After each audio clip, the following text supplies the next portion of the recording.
اولاد خصوصاً جوان بیٹا والدین کے سکون کا امید اور سہارا ہوتا ہے۔ جب اس کی زندگی میں مشکلات، ناکامیاں یا دکھ آتے ہیں تو والدین کے دل پر سب سے زیادہ بوجھ ہوتا ہے۔ اکثر والدین یہ سوچ کر پریشان ہوتے ہیں کہ آخر کیوں بیٹے کی قسمت میں اتنے دکھ اور رکاوٹیں آ رہی ہیں، جبکہ وہ محنت بھی کرتا ہے اور دل سے دعا بھی مانگتے ہیں۔ مگر یاد رکھنا چاہیے کہ قسمت کا فیصلہ اللہ تعالیٰ کے ہاتھ میں ہے، اور کبھی کبھی دیر محض آزمائش نہیں بلکہ بہتری کی تیاری ہوتی ہے۔ قرآن و سنت کی روشنی میں دکھ، پریشانیاں یا ناکامی کا علاج صبر، دعا اور ایمان سے ممکن ہے۔ سب سے پہلے تو والدین کو چاہیے کہ بیٹے کے لیے اللہ تعالیٰ پر کامل یقین رکھیں۔ یہ یقین رکھیں کہ جو بھی ہو رہا ہے وہ کسی بڑے خیر کا سبب بنے گا۔ اکثر اوقات انسان جس چیز کو نقصان سمجھتا ہے وہی دراصل کامیابی کا دروازہ بن جاتی ہے۔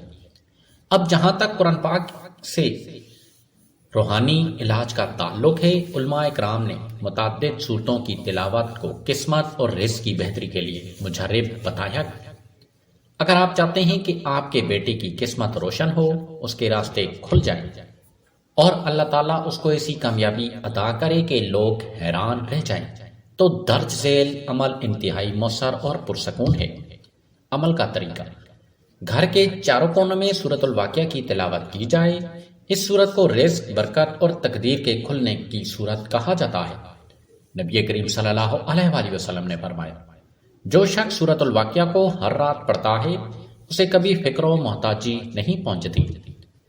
اس عمل کے لیے بہتر ہے کہ گھر کے ہر کونے میں الگ الگ دن یا بیک وقت یہ سورت تلاوت کی جائے۔ جب سورۃ الواقعہ کی تلاوت کریں تو نیت صرف یہ رکھیں کہ اے اللہ، میرے بیٹی کی قسمت میں بھلائی، رزق میں کشادگی اور دل میں سکون عطا فرما، اسے نیک، کامیاب اور بااخلاق بنا دے تاکہ لوگ اس کے کردار سے متاثر ہوں۔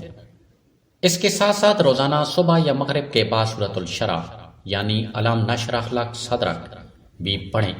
یہ سورت دل کے بوجھ ہلکے کرنے، راستے آسان کرنے کے لیے بہت مجرب ہے۔ جب بیٹے پر کسی قسم کی رکاوٹ آئے تو اسے یہ سورت روزانہ 3 بار پڑھنے کی تلقین کریں۔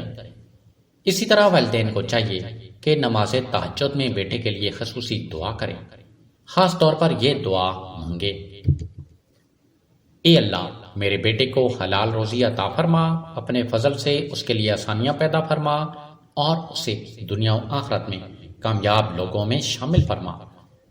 آخر میں یاد رکھیں کہ دعا کے ساتھ نیت اور یقین کا مضبوط ہونا ضروری ہے۔ جب دل سے یقین ہو کہ اللہ ضرور مدد کرے گا تو وہ راستے وہیں سے کھول دیتا ہے۔